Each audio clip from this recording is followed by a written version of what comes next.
Hello, my name is Will Trayford and welcome to the Devere live webinar series. This is our 12th webinar, and throughout this series we've been aiming to educate and inform our clients but also the international community across Asia to keep you up to date on everything that's going on in this very fast changing world. And today we're focusing on SMEs, corporate strategies for small and medium enterprises. This is all about you and the owners today. Okay, so before I interview our speakers, what I want to do is actually just run through what the format's going to be of today for those that haven't joined us before. Okay, so what we'll do first of all is we want to know a little bit about you. We'll do a poll, just get your feeling and to understand more about the situation that you're currently in. What we'll then do is hand over to our two presenters who will give their presentations, and throughout those presentations, I'm sure there's going to be a lot of questions that you have. Okay, so what you'll see towards the bottom is a chat box, okay? And in that chat box, what I want you to do is type in your questions, but make sure you put all panelists and attendees, because what that'll do is it'll mean that everybody can see your questions and it will encourage other questions as well, okay? So you can do that in the chat box a little bit later on. And what that will mean is once you put those questions in, I will then ask them to our presenters after their presentation, okay? And what I'll also do is share the results of the poll during that part as well. And then during this process, hopefully you would have got a lot of information and a lot of stuff that you want to say, okay, actually, I want to know more about that. And I want to know how that information affects my situation, and we'll give the opportunity to find out more information at the end as well. So what we'll do now is we'll get on with the poll. So what we want to know is, what kind of entity do you currently trade from? Is it a wholly owned foreign enterprise, so WIFI, HK company, foreign registered, sole trader, or other? So if you just want to put your select your votes in there now, just to tell us a little bit more about you, and what we'll also do is we can tailor a little bit more towards the kind of attendees that we have. So while you're doing that, I'll introduce our speakers. So our second speaker is Philip Morris.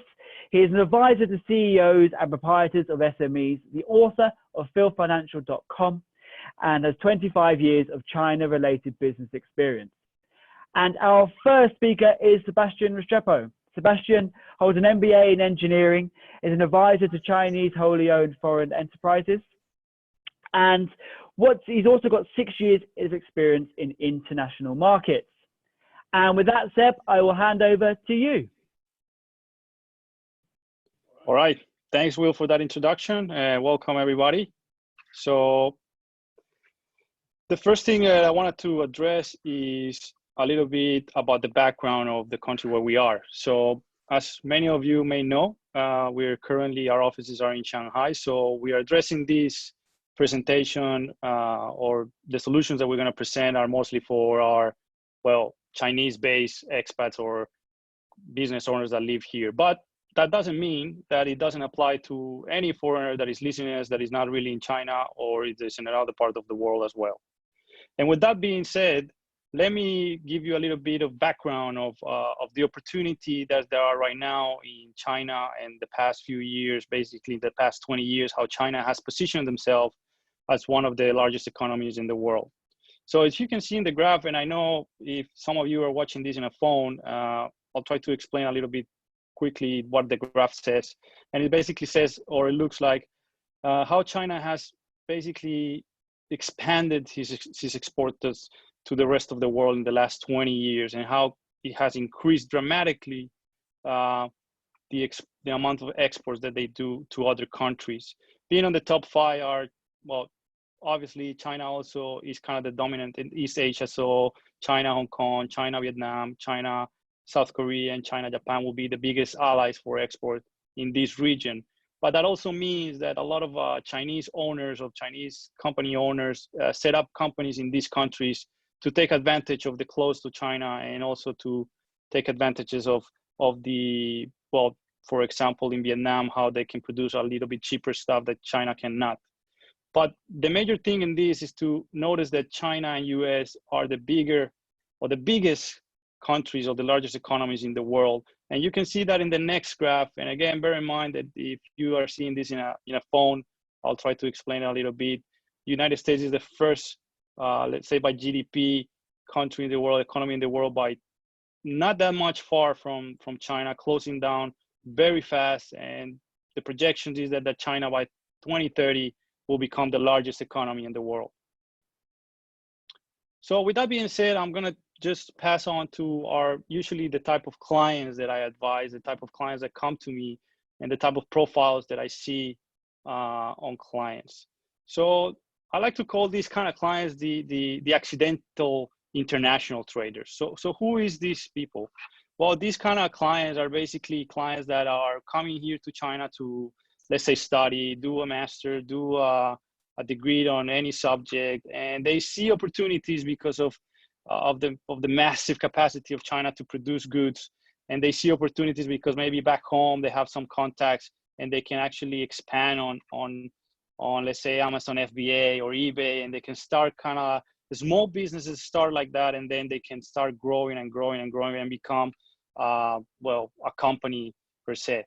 But what these usually accidental international traders lack of is the structure, the corporate structure that they need to set up the foundation of their company so they can actually thrive in the future. So what I try to advise to clients in this stage is that the sooner you start thinking like a business owner and thinking about how do I set up the company not to last 5 years or last 2 years, but to last for 20, 30, 50 years. So that is actually the first step that you need to think about when you're trying to become a business owner, is to draft or to think about the future as well, to have a vision of your company. And that being said, then I'll go to the next slide, and then we will see the entrepreneurs. The entrepreneurs are those people that already have a business idea. They already have some financial background. They already have some finance in their companies. They already have some clients. They're already selling some products. And those people already have the foundation. They say maybe they set up a company here in China, usually is a Woofy, or maybe they have a company in Hong Kong as well. So they already started to set up a company or the corporate structure. But in reality, what they lack of, because they're focusing more on sales. I need a vehicle to sell and buy, and that's it. They don't focus too much on the next steps, which is, okay, how do I bring my company to the next level and create, for example, some pension fund for my employees, or some retirement schemes, or something more solid that my company can actually thrive in time. So then I'll go to the next slides, and then I'll talk to business owners, which are those people who already been long time in China, most of them being here between 5 to 10 years. They have a successful business already. They have a constant stream of sales and revenue. And that means that they already are in the period of expansion.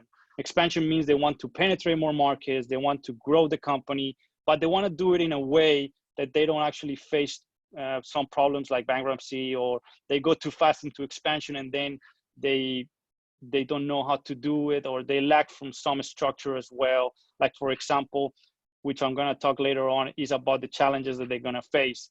So some of the challenges that most of these business owners or the profiles that I just mentioned is, for example, banking here in China, the currency issues, extraction of profits, and retirement funds.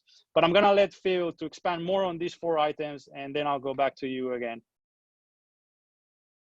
Hello there, and good evening, everyone, and thanks for the introduction earlier, Will. So we can see the slide in front of us. The first point here is banking, and that can be a significant challenge to any business person, whatever size they are. Sorry, I didn't select my video option then, apologies. And we all know, just even if as individuals, private individuals, what a problem and how cumbersome the Chinese banking system can be. So once we introduce a trading option or element into our banking facilities, it becomes potentially an even greater challenge. And you know, we also need to obviously tend to want to collect money. We need to receive overseas funds. So there is significant, let's say, cautionary things that one can do to make sure that we get paid and that we have suitable international banking options. That is something that you know, I can certainly expand upon, or any of my colleagues could do so too. Second point here is currency, which can be significant, either head or tailwind to an international business. Exchange rates, forex rates, currencies can change a lot. They have done indeed over the last 12 months. There's been some significant volatility with regards to exchange rates of renminbi versus US dollar, and I'll touch on that a little bit more later. Thirdly, and this is obviously a nice problem to have, indeed, that's where we want to be as entrepreneurs and small business owners, is to have the task of extracting profits. We need to do that efficiently, because the headline rate of corporate tax in China is 25%. Now, we could be paying a lot of money if our business expands very quickly, which, you know, it can do. And, you know, this is something that we need to be prepared for, and there's certain strategies and tasks or capabilities of a company that, you know, they can basically create to mitigate taxation and extract the maximum amount of profits. And the fourth, this one's often forgotten. It is something that Seb just touched on, and that is creation of retirement schemes. And if we were in the West, that's probably pretty easy to do. In fact, you know, probably one phone call and you know, someone would be around to help you create a pension scheme for your employees.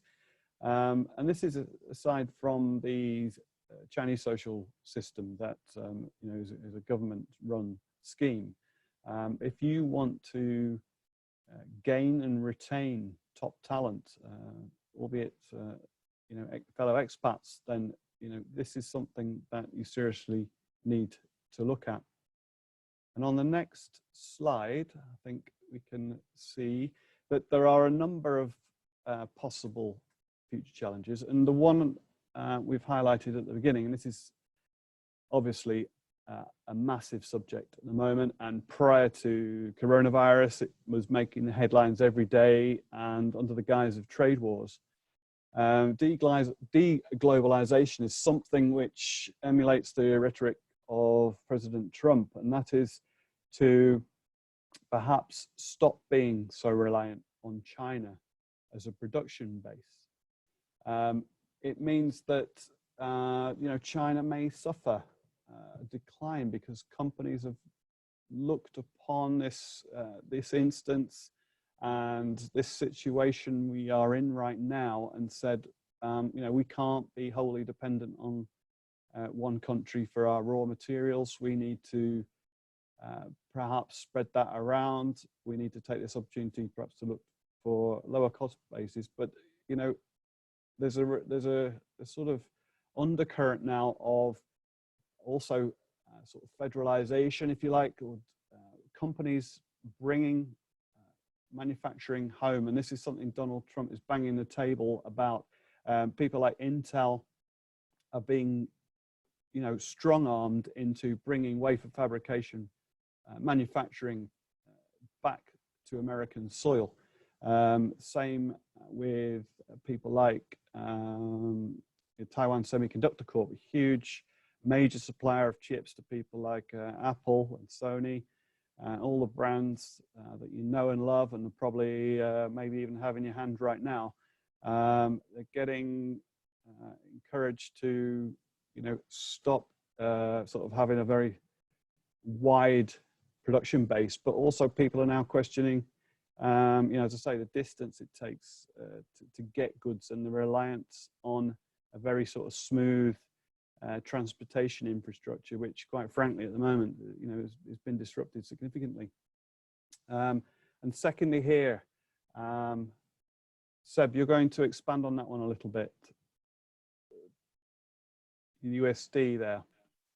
Yes. So I don't know if many of you, I'm definitely, if some of you are here in China and you've seen in WeChat groups lately, There's been a lot of sharing information about how China is thinking to remove the US dollar as a trading currency, as an official trading currency to buy Chinese goods, and basically kind of roll over what is called the digital yuan and getting into well, blockchain and digital currencies, cryptocurrencies. And this is something that is being done in the West by some European countries that are kind of drafting the first kind of central bank for digital currencies. Well, the Chinese have done something similar, but when when China decides to go with something, they really go full throttle on this, and they are now on a pilot kind of scheme on some parts of the country where you're only getting paid digitally. And this means that it's also, well, as Phil says, US is trying to kind of slow down the dependence of Chinese goods and Chinese production that the world has at the moment. But the Chinese are also kind of attacking back and saying, we don't want to rely everything on the US dollar, and we want to also be the digital yuan be accepted as a trading currency. So why do they doing the digital yuan is because as I don't know if many of you know that when Russia had the sanctions imposed by the US, the Russian ruble went from, I think $1 was 30 rubles at that time, and then in 6 months later it was 60. That means that the economy lost huge amount of money, and Russia almost went to bankruptcy because of that. But that's something the Chinese want to avoid. They don't want to get into conflicts with the US in terms of sanctions. So the way to overcome that is for a way to buyers to go and buy digital yuans and basically overcome the USD kind of system. Something really hard, and we'll see what happens in the future, but it's something that we're gonna go and see more in the future. And I think it's a challenge because most business owners are very reliable on the traditional channels of banking. And I think most of them will have to adapt to the new kind of methods and digital kind of cashless free economies. With that being said, so I'm gonna move to the next slide, and I'm gonna all over to Phil as well, so he can talk a little bit about the organization and structure or solutions that we can do. Something that I will actually mention though is like, I like to advise my clients, especially when they're handling a company, is to set up an emergency fund. What is an emergency fund? Most of the time when we advise on a clients on a personal base, we always tell them you should have an emergency fund that will allow you to survive between 3 to 6 months. And I think it hasn't been more, this time is the most important time to have an emergency fund. And it has been proven by the pandemic that we're suffering right now, that an emergency fund can actually save you a lot of problems with when you don't have an income, a steady income. So you have to do something similar with your company, because your company, as many of here in China know, some of them use your company as their own personal accounts. That is something that I don't advise. I usually tell clients they need to separate both of them, but that is hard to do. I understand, and that's where we trying to get to advise clients and tell them, look, you need to separate your personal life from your company. They're completely separate. But at the same time, you need to treat your company as if it was an extension of you. So with that being said, I think Phil will expand a little bit more about retired funds and structure and trading structures. That's right. And the retirement funds, I touched on it earlier. It's first of all, the major point is it is available, because many business owners don't realize that there's anything that can be done. And indeed there's various different ways of being able to structure a retirement fund on behalf of a company.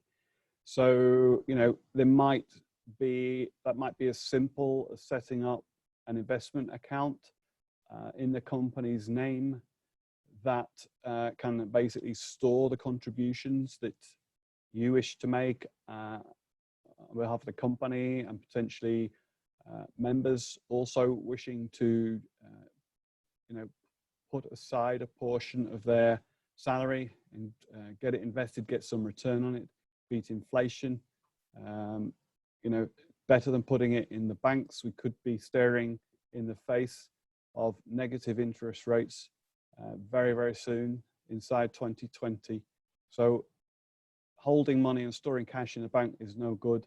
And the other point is that It may be that, you know, you've got a number of senior management in your company, it's growing well. There are workplace solutions available, so you can set up a proper company pension scheme.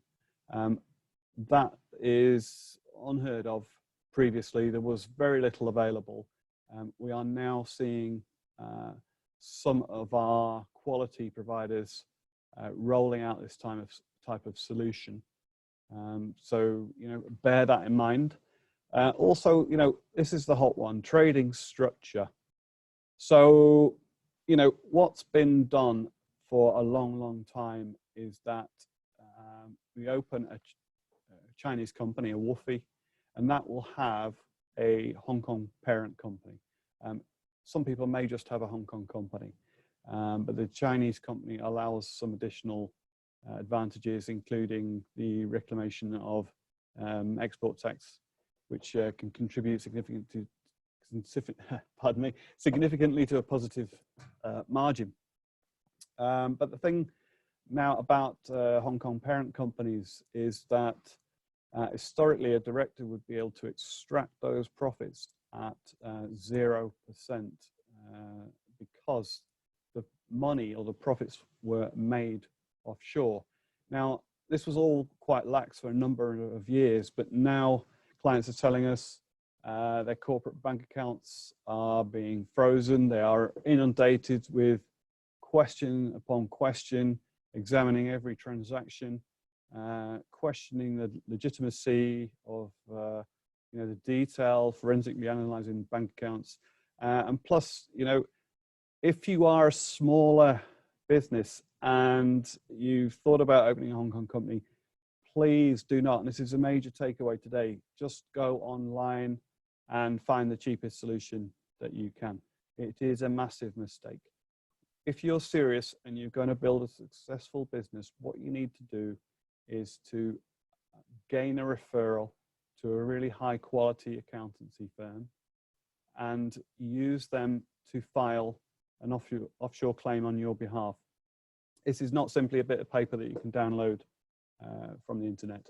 It needs to be a full report backed up with all sorts of collateral, including, for example, trading contracts and things of that nature. It needs to be done properly. It doesn't, it's not free.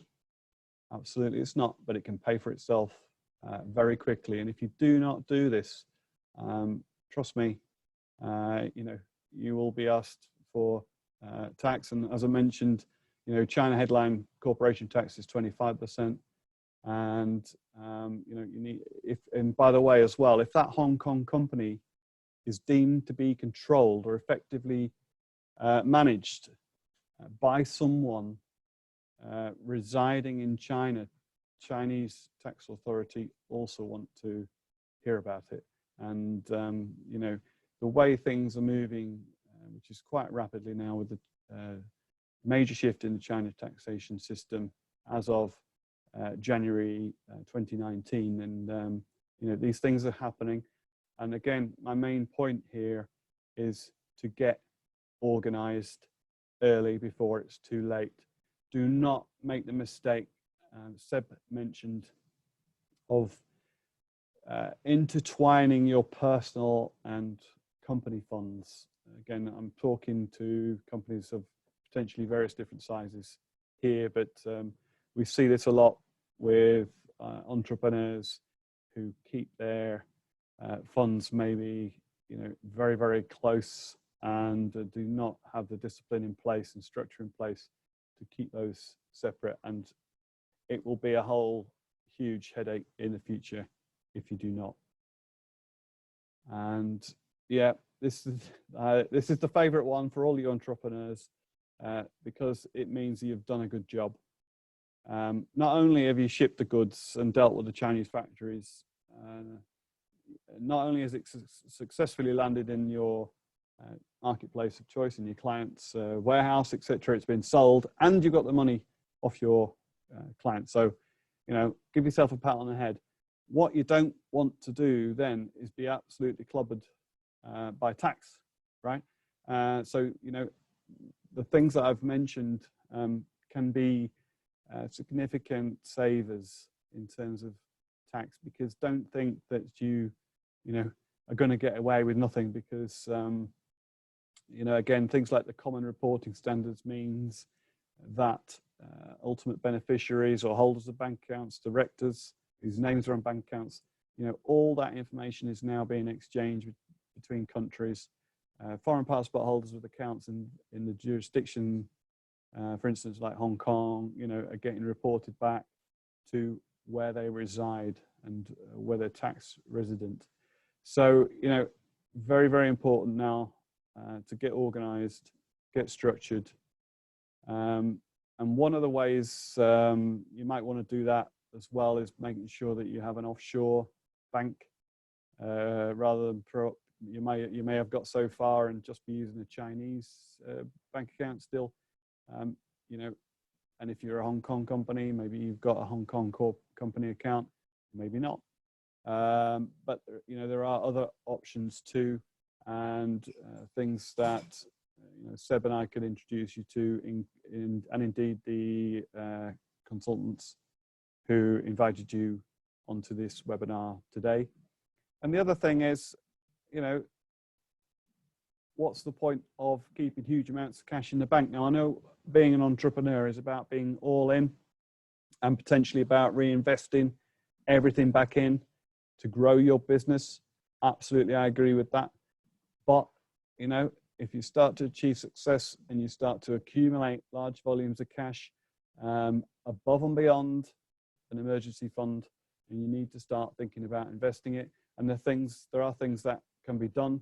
You know, from your desk here in China, we can help set things up for you. You don't have to go anywhere. Since the dawning of this new era of remote working and Zoom, you know, soft signatures are now, you know, accepted widely by most quality providers. And, you know, these investments, they don't need to be, you know, tied or invested for long periods of time. There are things that you could put in place that will give you instant access. So if you needed to put money back into the company, you know, or you needed to, you know, expand, or you need to buy some extra containers or put big deposits down at Christmas, before Christmas sales, so September, October, if you need extra cash at that point in time, it can be released, and you know, no problem. But what you don't want to be doing is keeping cash in the bank and seeing it erode due to inflation. That is the elephant in the room, and that's another takeaway that I'd say tonight. Woofy owners. Seb, are you going to expand on this one? Yeah, there's no problem. Let me just expand a little bit about this kind of example. So we wanted to give, like, for the presentation, basically what type of client we usually encounter and what type of advice we give. So what is the issues that most Woofy owners have? So most of them want to set up some corporate pension, something that they actually can control, something they can see where the money is being invested. Most of government schemes are really, I mean, out of control of everybody. We don't really know what the government does with that. They usually put it into bonds, long-term bonds, which don't give you much returns. And to be honest, whatever government pensions your employees will have is just not gonna be, not even close to enough. It will maybe allow you to pay some utility bills or something like that, but it will for sure not give you the comfort that you will need in retirement. So corporate pension is one issue that most Woofy owners are very worried about. They know there's a major crisis on pension schemes, and there's something that they also want to do for their employees. Like Phil already mentioned, the offshore banking is also very common among our clients. They all want to have some other option outside of Hong Kong. Sometimes they think that Hong Kong is really close to China right now. Some of them think that China in a couple of years may be just takeover of Hong Kong. It will become the same banking system as we have now here in China, which it means a lot of other issues But I think one of the major things that they're also trying to do is to grow the assets of the company. So if you think about it as a company, and if you think about any other company in the world, the most successful companies in the world are those who actually have assets. I'll give you an example. I'll give you a very simple example. McDonald's is not a very successful company because they sell the best hamburgers in the world. They're not. They're actually very successful because they have a lot of assets and a lot of real estate assets under them. What does that mean? It means that they kind of buy the properties and they rent it to their franchisers, and that's how they make a lot of money. That's how they get revenue. So actually, one of the biggest, largest real estate companies in the world is actually McDonald's, which is kind of ironic for a hamburger and fast food company, but it's something that every company should think about. How do I grow my assets? How do I get involved in making the company more valuable, not only for yourself and your employees, but also for the financial system? If you have assets, if you have investments, there's more likelihood that the banks will see you more attractive and they will give you loans. And that is very important. So sometimes some of the clients we see, they kind of skip this part because they are only thinking about sales and how to get more sales. But in reality, what you need to do apart from sales is also to start growing the company as a whole in value, in investments, and basically grow the company. And also another part that they also kind of face is the staff retention. So I consider myself a millennial, so I am among those that we think that right now companies don't offer too much on terms of the perspective and the vision that you want to hold in a company. What does that mean? The only thing that we're asking for companies is what is the vision of the company and where we're heading? What are you offering us? Why should I stay with your company? Tell me how should I follow you? Why should I dedicate all these years of my life to your company? And what do you have in place to retain me, basically? So most companies will struggle with this because, again, none of them have retirement funds. None of them include some investment for their employees. Some companies here in China don't really pay any health insurance or anything like that. So we see a lot of rotation on their employees. And that is a bad thing because, for example, right now with all this pandemic going on, and what we're seeing, there's not going to be international flights for any time soon. It's going to be hard to retain good quality employees. And that is going to be a problem because imagine if you have an employee, a senior employee that's been with your company for 10 years, and now all of a sudden he decides to go because you're not offering anything else, how much it will cost you to replace that person. And will be hard to find another person with that quality that will dedicate so much time to your company. So that is also an issue. And again, the last issue that I mentioned before is the emergency funds. Every company should start thinking about an emergency fund. We're not saying that they should have all their money into cash, but they should definitely have some emergency fund cash in case something like this happen. And this pandemic has proved that it can happen at any time. It just doesn't give you any warning. It's just something that happens, and that is just life. And because you need that kind of emergency funds just to hold the company, that you can pay salaries in case your sales revenue go down. So you need to pay salaries and you can keep your employees and keep the retention of the staff. So basically that was our presentation today that we wanted to address to business owners. I know we talk on a very general way because, to be honest, it's really hard to kind of dissect the universe of each company. Is really, really hard. Many people do different things. Some of them are in trading, some of them are in food and beverage, some of them are in PPE, which is now very famous. Now everybody's selling medical masks and things like that, which is also very good, but it's also very good to have some structure and some corporate analysis about what your company wants in the future. So with that, I'm going to let down to Will, and we're going down to the question and Q&A as well. So Will. Thank you very much, Sebastian and Phil. An excellent presentation. So just in case no one's aware or missed the beginning of it, if you want to get your questions in, there's a chat box at the bottom. Put your question in there and I'll put it over to Seb and Phil. We've had a few questions come in before the webinar, so I'll ask those. But first of all, I would like their opinion on the result of the poll. So 45% of those that voted are currently trading from a WFI. Is that surprising? I'll put it to you first of all, Phil. Is that a surprising result? No, I wouldn't say it was surprising. I think that I mean that's firstly it's good because the other section is also quite high. So we're probably looking at people who are potentially thinking about starting perhaps at that very early stage and still perhaps trading under a personal name. But yeah, I mean, we're in China, so a number of people have obviously created a limited company and began trading. But, you know, it's an excellent, you know, webinar for you guys because we've highlighted a lot of the sort of structure and, you know, pathway that you need to think about constructing in the near future as your business grows, particularly with regard to the you know, Hong Kong element potentially. And Seb, on that, I mean, are most of your clients similar? Are they have a WFI, or how are they most of them trading? Yeah, so most of my clients are in a transition period, which means they are sole proprietors or they're doing everything on their personal accounts, but they are heavily reliable on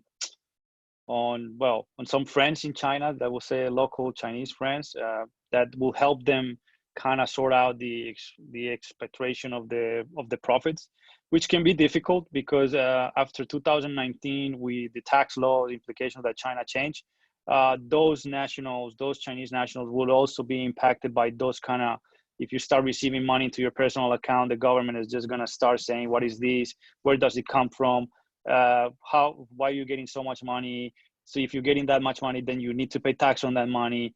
You need to declare it as an income. So what we see, or what I advise my client is, I tell them you need to start transitioning from that sole trader to a more corporate structure, to a more corporate being, because otherwise you're going to face a lot of issues in terms of taxes. So yeah, that's usually how I advise them, and that's usually what I help them with. So trying to move that transition from sole proprietorship to a more corporate limited structure, so they can actually handle better the business. Okay, excellent. So let me put one of the questions that was one of the ones to come in before. So what's the difference, or the main differences, I guess, between tax evasion and tax avoidance? So let me put that to you first, Phil. Yes, very good question, and one that you absolutely should know the answer to, or make sure that you're aware, because one of them is illegal, and you don't want to be doing anything illegal, especially in China. So it is the evasion, and that is, you know, concealing money that or profits that you've made, income that you've received. Unfortunately, that's against the law. However, you know, the other one, avoidance, is actually perfectly legitimate. And, you know, why would you want to pay more tax than you should? So, you know, the kinds of solutions we've talked about would help mitigate that, particularly the offshore claim in Hong Kong. The other thing that can be done for those who are consultants, and their product, if you like, is them and their brain and their experience. So a pure, you know, if your intellectual property is you and your services and your expertise, then a lot of people now are sort of turning their back on Hong Kong because of increased Beijing pressure, and actually moving further afield to places like the Seychelles. You know, they don't need to be beholden to a Hong Kong trading company if you're not moving containers and filling out, you know, export paperwork and things like that. Then, you know, clients are seeing this increasingly as a good solution. Anything you'd like to add on that, Seb? Would that pretty much cover it? Yes, I'm seeing that as well. Most of my clients that have a personal bank account in Hong Kong are struggling a lot to get the money out. Some of the banks have told them that they need to be presented in person just to withdraw the money, which is being unheard. So, and also they're facing some accounting issues, and because they didn't pay taxes maybe in the past, or they don't have their books very structured, very organized, then the banks are also telling them you need to talk to the regulators and with the tax authorities about this, and we will let your accounts go on freeze. But it's something that I agree with Phil, is getting more and more kind of pressure from Beijing, I would say, to handle, basically control the money. Yeah. So what would you say is the biggest issue for business owners at the moment? Difficult to say. Obviously, in every company's have its own issues, and owners will have their own issues. But if you were to say the most common or the biggest one right now, perhaps with avoiding the word COVID-19, what would be the biggest issue, do you think? I think, I mean, Phil can also answer this, but I think I'll give my input as well. I think the biggest issue, or what they always kind of, I will not say complain, but what they always situations, what they face, sending the money out of China is the major issue. That's a big one. But also, I think the issue is the lack of knowledge, but not because they don't want to, or because they don't have the knowledge, because they don't have the time, to be honest. It's just, imagine yourself, you're a CEO and you have to handle all these things. You need to start kind of delegating all these things and relying on a lot of people. Some of them delegate this to some people that they trust, but it turns out they didn't have the knowledge enough to set up something in place, and they end up paying it costly. Some of them think that if a cheaper solution is the best way to go, but sometimes that cheaper solution can costly heavily because they don't realize the long-term ramifications of that. So, I mean, it's really hard to say what is the biggest issue, but I would say expatriate of the profit is the biggest issue. And the other one will be definitely they don't have time to set up this, so they need to rely on professionals like myself or Phil or some of our colleagues to help them sort out some of the structures that the company needs financially. What's your experience been, Phil? Yeah, so if I got you correctly, I'm not allowed to say the word beginning with C, the C word, right? Because that's obviously the huge one. I mean, what we're witnessing is a complete sort of handbrake of the global economy right now. So, you know, that is the one, you know, thing that businesses are obviously experiencing. Okay, I haven't really got anything else. I mean, this is a complete car crash, what we're, you know, experiencing right now. But I think, you know, the one that's bubbling away in the background, touched on a couple of times, probably even 3 times or so this evening, and that's a 3-letter word, tax. And it's about, you know, making sure you're organized. And, you know, I mentioned as well about the, you know, a foreign enterprise effectively managed from China is deemed a TRE, a tax resident enterprise of China. It doesn't matter where it's incorporated. I mean, you know of people who are now perhaps choosing to live, you know, more than half the year outside of China, even though they've lived here a long time and established, you know, fundamental life here, you know, maybe even with family. But, you know, it's getting, you know, it's getting quite tight, I would say, for businesses. Yeah. Okay. Okay, excellent. Well, that's all we have time for today, I'm afraid. It's been excellent, and a lot of information and a lot of value has been added today, I am sure. And obviously what we know is that, you know, everyone's situation is different. And there's been a lot of information given to you, and there'll be things that are very relevant to you and things that are perhaps not so relevant. But if you would like some more information on anything you've heard today, all that you need to do is click on one of those buttons and tell us how you would like us to contact you to give you that information, or perhaps it's to actually speak to an advisor about your specific situation. Either way, choose one of those options of how you would like us to contact you, and we can arrange for someone to get in touch with one of these speakers or one of our other colleagues to do so. Okay, so I'll allow you to do that. And if you do have questions that have come in that you just didn't have time to put in, what we were doing is we have a WeChat group. We have a WeChat webinar group where both Phil and Seb are in that group, so you'll be able to ask your questions in there. And if you're not part of that group, please talk to the person who invited you or reply to the email that invited you, and we can get you into that group to ask questions and hear about all our upcoming webinars. Our next one is also related to company structures. We're investing in property within a company structure, specifically in the UK. So we'll be releasing information on that one as well. And with that, I would like to say thank you to you, Phil, and thank you to you, Seb, for your excellent presentations and answering those questions. And we want to say thank you to you as well. Thank you for sending in your questions in advance and participating in this webinar. And thank you for all your excellent donations towards charity as well. We're supporting Give to Asia throughout this DeVere webinar series, as we know it's so important to be helping those frontline health workers. Such a difficult situation at the moment. So stay safe out there, stay healthy wherever you are in the world, and good evening.